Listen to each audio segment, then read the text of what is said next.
You certainly went and screwed that up, didn't you? Not only did you fail to get a body for my experiment by letting them escape, but you also failed to take the katana vessel weapon from behind my back, all the while letting that girl steal it from you. Man, you're pathetic.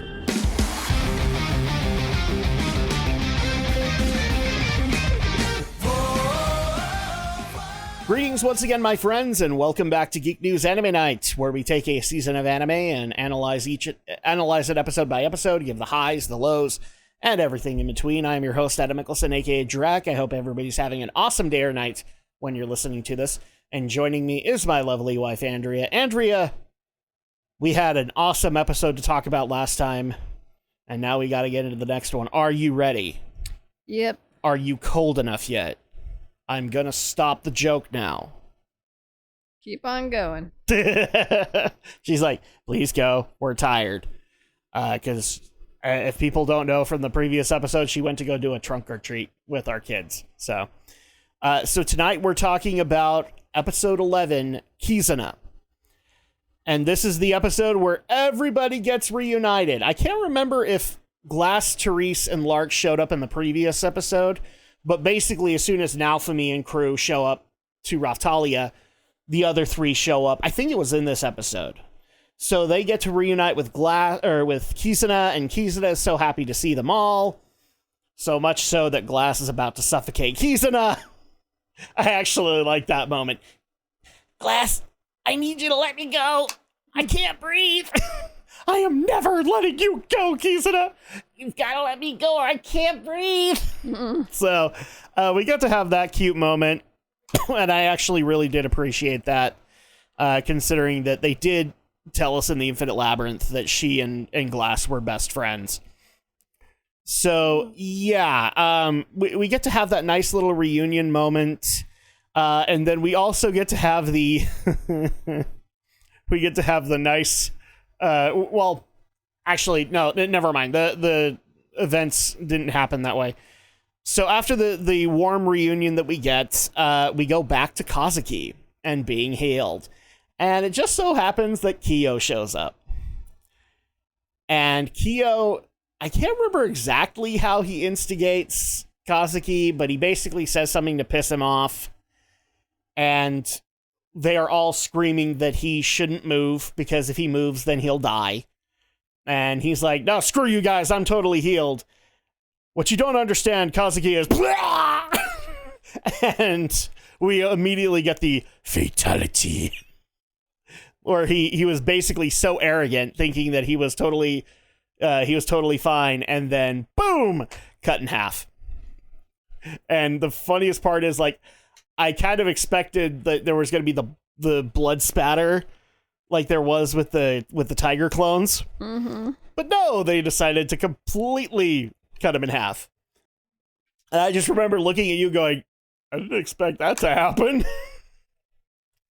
I instead expected for the, all the blood going everywhere. Mm.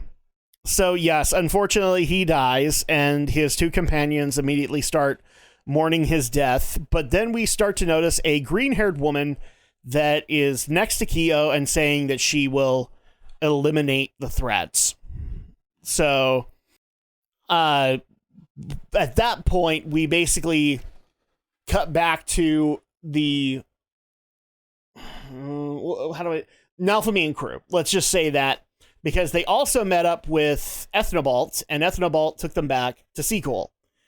And so this is actually the moment where Glass and Kizuna have that hug, and she brings them up to speed on like what she's been doing and the fact that she's been gone for years. And at that point, Naofumi learns something that we were all hoping that he would learn. So if everybody remembers, Naofumi hates it when Lark calls him kiddo. Well, it just so happens that he then learns that Lark is the young master of Sequel. So then we get a great gag where basically they keep on bouncing back and forth with the names they don't want the other to call them. So it's just like, basically, yeah, I'll totally respect you, young master. Hey, I told you to stop doing that, kiddo! And so we get to have this nice little gag. But the best part about most of this is they had this weird animation glitch where it looks like Lark is just looking off into the distance and we're not sure what he's looking at. I can only call it an animation glitch, guys, because it feels like he should be looking at people. And then as soon as they start the whole banter back and forth, it's fixed. But the rest of the time, he's just looking off into the distance. Pamela Anderson must have been in the must have been in the crowd or something like that. He's like, I can't stop looking at those boobs. Oh, wait, stop calling me young master. So we got to have that nice gag, which was great. And they eventually make their way to the blacksmith of this world. So it's basically the blacksmith of Melremark, except with boobs. Because, wow, the most dominating characteristic about her body is right there. And apparently this blacksmith has worked with Kizuna numerous times in the past because she is the hunting hero. She can get a lot of rare monster items so that she can upgrade things with. And Kizuna, after she made a promise to Naofumi, asks if, and I can't remember, do we learn what her name was? I don't think we do. I don't remember. Yeah, I don't think we ever learn her actual name, but she basically, Kizuna hands over all of their gear that they had when they came into the Infinite Labyrinth and says, can you make this work for them because they had to start from level 1 all over again? And I especially loved the argument that then happens where it's just like, Kizuna, I could totally do this stuff for you, but this is going to be expensive. Oh yeah, by the way, I need it by tomorrow. Are you kidding me? This would take me like months to work off of. Thanks, bye! Kizuna's just that kind of a character. She just doesn't care. But even Naofumi's like, yeah, I expect this to take a while. What are you talking about?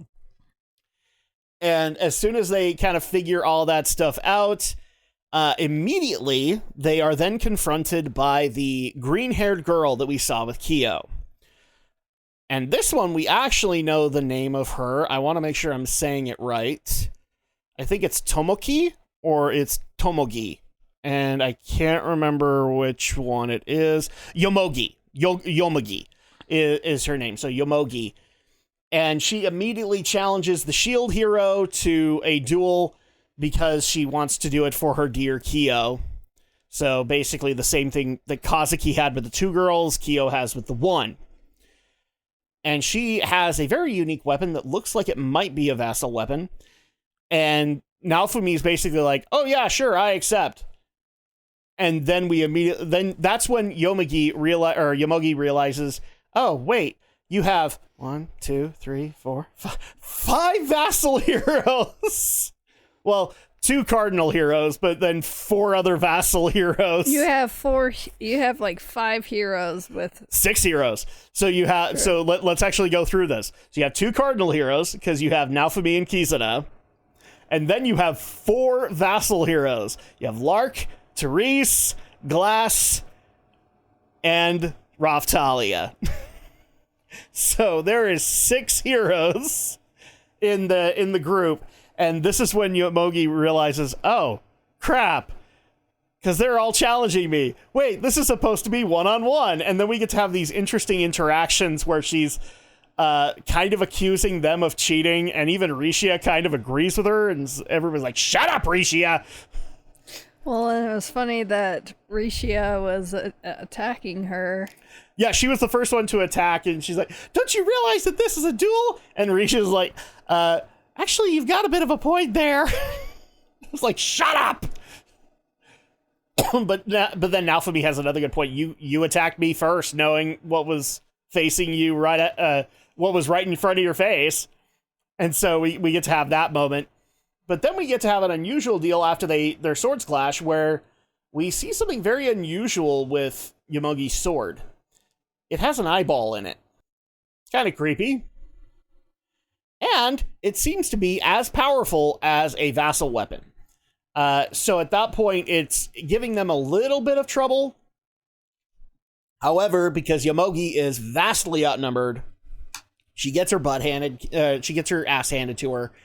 And this is when the sword basically takes over and goes all tentacle hentai on us and tries to keep itself on Yomogi, but once they try to get it away from her, the sword then explodes. By the way, all of this is happening just outside the blacksmith shop, and the blacksmith is not happy about this at all. Like, can't you just take this outside? Yeah, she actually wants them to take it out of town. And because Yomogi is being as insistent as she is, they never do it.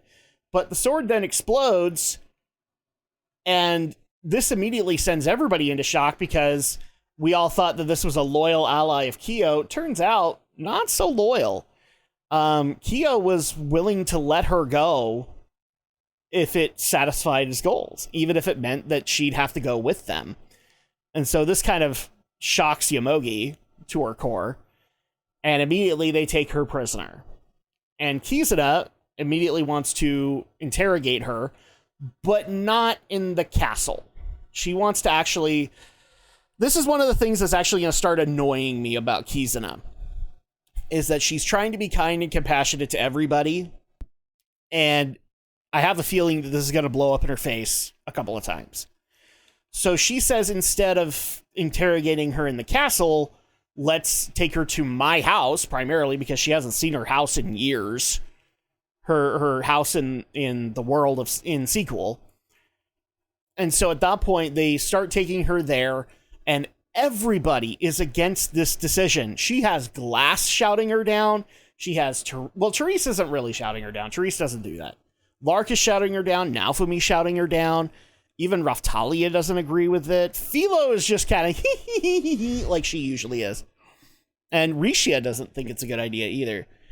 But their answer to that is that Kizuna just wants to be left alone with Yomogi. And so Naofumi says, fine, I'll go work on the plans to go assault Kyo's lab.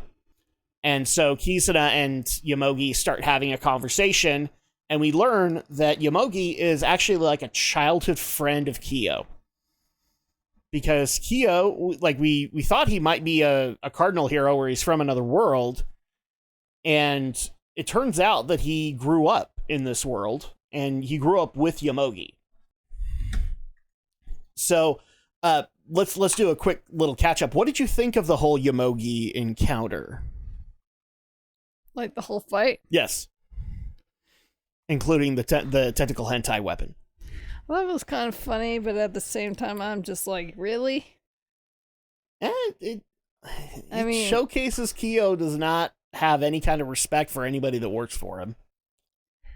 Yeah, but the way she goes after them, and then all of a sudden she's kind of making a big fuss over how many people she's going up against, and yet it's like, well, you're the one who's instigating it. Mm-hmm. So it was more of a funny moment than anything else, but it was just kind of like... It definitely had some issues here. What do you think of Kizuna's actions? Because this is also the other thing where she, before the whole Yomogi encounter, this is where she learns about the fact that Naofumi was right, and they were trying to go to other worlds to kill other heroes, because we find out that their motivations were not because of the waves themselves. They went to the other world to see if maybe that helped save their world. And so Kizuna immediately chastises them and says, well, we're all thinking when we saw that, which is like, that just makes you the bad guy. If you have to kill somebody else in order to make that work, then it's not worth it. And so I like the fact that she chastises everybody except for Lark, because Lark gets pulled away with young master business. Mm-hmm. But how did you feel about that moment too, where she learns the truth that Glass and Therese and Lark tried to kill Naofumi, where she didn't think that was the case in the Infinite Labyrinth, and then she hears their reasoning and doesn't agree with it? Well, at least you got to hand it to her that she's, thinking of other people besides, I do like this moment with her, but I think it starts up a very annoying trend, and I think it's part of this whole she wants to interrogate Yomogi. So I'm already not happy about that, because it also, we learned two things with Kizuna after this little encounter with her teammates. One is that she has never taken part in a wave before. Because of the fact she was in the Infinite Labyrinth, she's never partaken in a wave. So she is wholly uneducated when it comes to that. And then she has the idealistic trend where she basically says, I will find a way to end the waves without having to kill anybody. And to which Naofumi makes a good point. What if they just work that way? What if that's just how you have to do it? Like, what? Basically saying, what if there are things in this world you can't control? To which Kizuna responds in the stereotypical way, which is like, then I will find a way. But she doesn't really answer it. And in this point, I want to give it to Naofumi, because Naofumi does bring up a good point. What if you aren't allowed to change it? What if this is just the law of the universe, so to speak? Can you change the law of the universe, Andrea? I mean, if you're the Phoenix, maybe, but no, or if you're the Scarlet Witch, but those don't exist here. But at least she's gonna at least make an effort to see if there is a way before assuming this. And that I'm willing to say is admirable, but I also see a little bit of Edward Elric in her. Mm-hmm. What happens when you find out that you can't make the Philosopher's Stone is really my question. Mm-hmm. Because if you do, it's gonna cost lives. So we have those moments now in place. We have the interrogation with Yomogi going on, where it's not really an interrogation, but Kizuna is just wanting to friendly talk to her. And like I said, we learned that they are childhood friends, and this is why Yomogi worked with Kyo, is because he wanted to be able to, or she wanted to be able to help him to realize his goals of defeating the waves. And she thought that was an admirable goal. Mm-hmm. We all would. And that's one of the things this episode tries to do, is it tries to show Kyo as ultimately kind of a good guy. Well, now we're going to cut to Kyo, because Kyo, one of the first things that happen is Kyo, back at his lab, he promises Kazuki's 3 girls now. I don't know where the third one came from, but the 3 girls who are worried about Kazuki, he says, yes, I can probably resurrect him, but you're going to have to do something for me. And that's where that cuts away. So obviously, not whatever he's going to want isn't going to be good, right? Pretty much. Because he still kind of has that crazed look.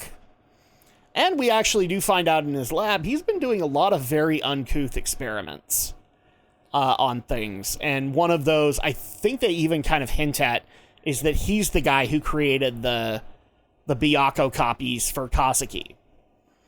So, yeah, not a good place. Let's put it that way. Yeah. And then ultimately, when we're having this interrogation and Kizuna goes back to meet up with Naofumi and crew, she has Yomogi with her, and Yomogi basically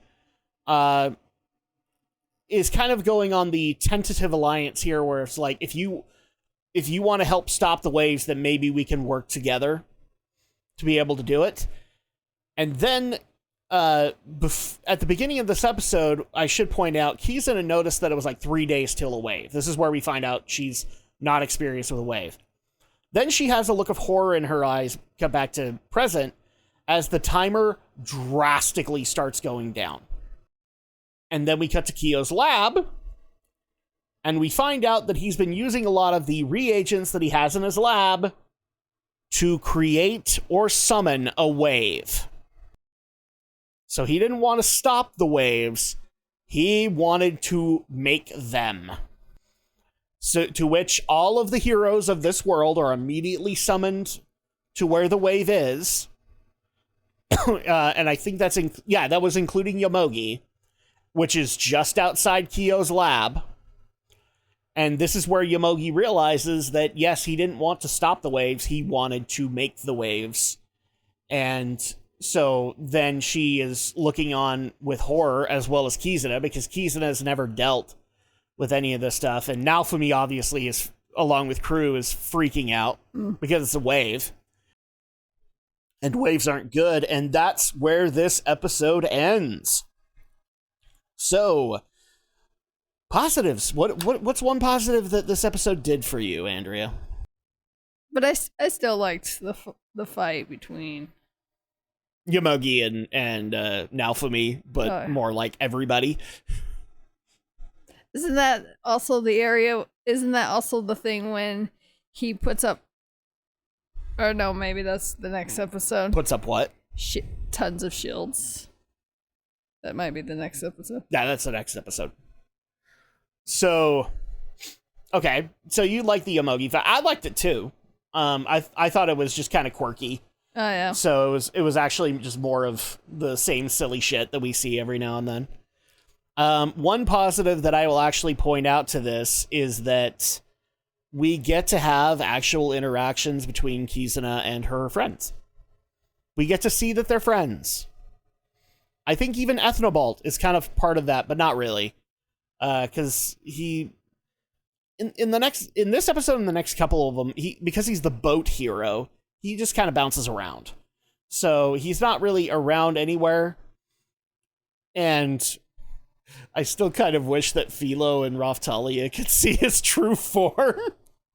Because I think Philo's seen it, but Raftalia definitely hasn't. Oh, that was another thing that was fun too, is Raftalia got to find out that they made Raffi. For those who don't remember, what do they call the spirit beast? Naofumi made a spirit beast out of Raftalia's hair so that they could find her. Yeah, but it was a weird name. No, it wasn't a spirit beast. It was something else. I want to call it a Tamagotchi, but you know, might as well be. Holy. And then we also do get some moments with Chris, which is Kizuna's one. But it was just fun listening to the banter between Naofumi and Lark. No, okay, that's my positive. You don't get that one. I loved it. I loved it so much. And eventually it actually kind of ends with them both respecting each other and calling each other Naofumi and Lark. Except when they're pissed at each other, then they start it back up again. Oh, yeah. So, okay, so you like the battle with Yomogi. I brought up the interaction with the four of them and also the young master kiddo. But I also love it when Lark's like, well, it's a good thing that we're on the same side now. Mm-hmm. Yeah, that was actually... So how do you feel about that now that they're all on the same side again? And we don't have Naofumi being all emo, like, I will not join people that I will eventually have to kill. Now he's willing to work with them. Which is probably a nice change. I liked it. I like the fact that they're kind of a little RPG party now. Especially since we have Raftalia in kind of her Katana hero garb, and all of them are basic. So we have Therese and Glass in similar kimonos because they're in sequel, and then we also have kind of the ornate kimono that Lark's in sequel. So we got to have a nice little RPG party along with some combo attacks and everything like that. And it was just interesting that they're being interrogated or at least they're being chastised for the whole invading. I like that moment because Kizuna obviously wasn't in agreement with it. And I'm glad that once we find out what they were doing, because I don't think Naofumi would have chastised him. He would have just been like, figures. But Kizuna, because she's a different personality, she needed to have that. True, but was she, like, since she was apparently a cardinal hero, does that mean that she kind of trumps all the vassal heroes or something? I'm not sure how that works. Because it just seemed like... The only distinction that they made is that cardinal heroes have to stay in the world that they're in, and vassal heroes can leave. That's the only distinction that they've really made. It's just because it's just funny how the other three were kind of like feeling guilty about actually going and invading and stuff like that and trying to kill the other heroes. And it's like, wow, you think that. I mean, I'll give them credit. They tried to find a way to be able to stop the waves, but ultimately, I don't think it would have worked anyway. But I'll at least give them points for trying something. And I just kind of wish we knew what motivated them to go to another world to go and destroy the other heroes. The only motivation I can think of is just they wanted to stop the waves. Yeah, and put yourself in their situation. You don't know of any other way. Would you try anything? That's true. If you thought it would end it? That I'm not justifying their actions by any stretch, but I can relate to it. I can empathize with it. Yeah, but didn't you think at one point, like, did Kyo must have talked to them about something, what they could do to... Well, that's going to go into one of my other positives in a minute, but... Positive or negative? Positive. Oh. Well, it's kind of both, but I guess I'll go into it now, which is that, oh god, thank you, Kyo is still a bastard. I did not like a lot of this episode where they were trying to paint it like Kyo was a good guy. And I'm sorry, but the actions that he has portrayed up until this point, he's not a good guy. And so I was really worried that this episode was going to go into the morally gray attitude. And oh, thank God, no, it didn't, because he created a wave and everybody saw the horror that is Kyo. And so I'm glad that he got to be a bastard again. Because I did not want a, for lack of a better term, a Maleficent situation. Like, just let him be a bastard. And so so what you're talking about specifically was like in that moment where they were kind of morally graying Kyo. And I didn't like any of that. Well, yeah, because we were like, well, what motivated them to go to another world to go and challenge, like, any heroes? I mean, how would you even know Maybe that? it was Kyo that motivated them. If he's from the same world, maybe he was the one that came up with the idea. Because for all you know, he's like, well, I know a way. I'm going to go to this. It wouldn't surprise me if he basically used them to find out if he could cross worlds, so that then he could go and find a guardian beast. But yeah, because otherwise he could have easily just manipulated the situation by saying, I know there's a powerful source in this area, but I need you guys to go and take care of the cardinal heroes because they will do everything to stop us from saving our world. Right. Again, this was my problem, is that they were trying to morally gray Kyo, but in the end, I'm glad he got to be a bastard.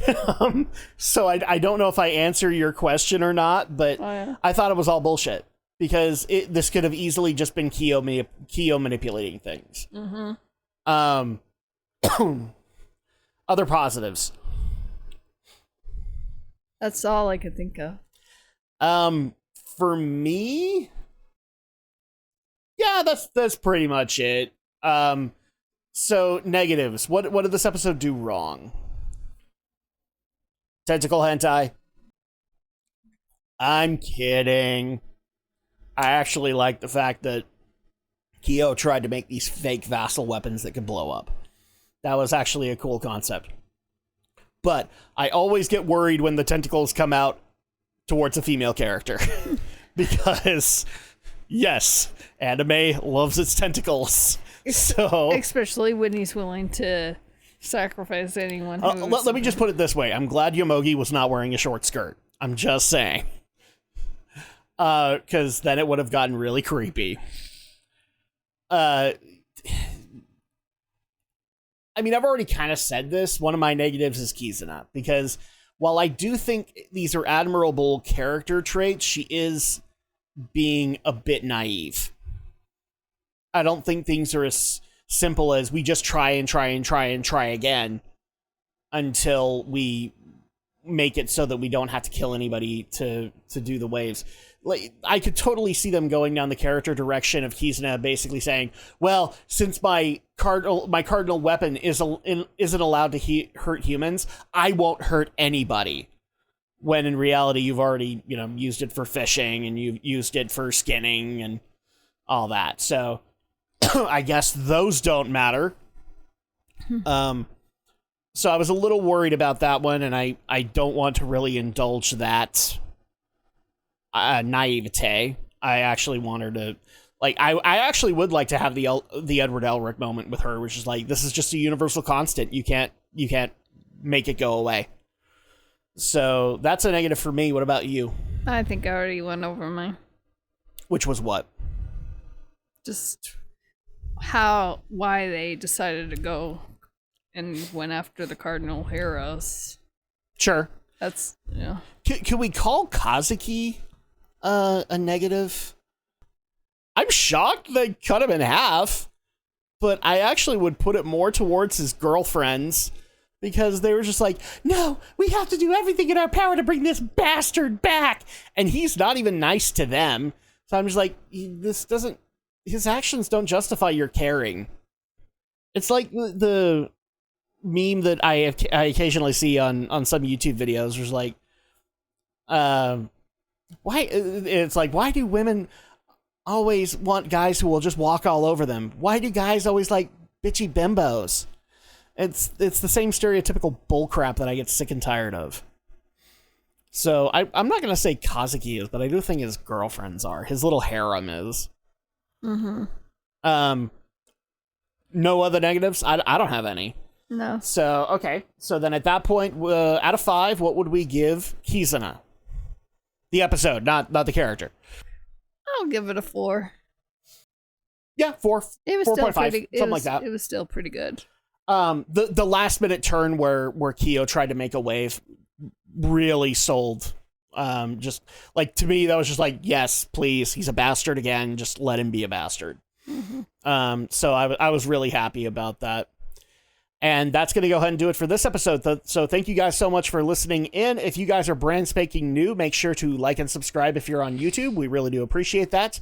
You can also do the same thing on Apple Podcasts, Google Podcasts, Amazon Podcasts, Spotify, and Player.fm.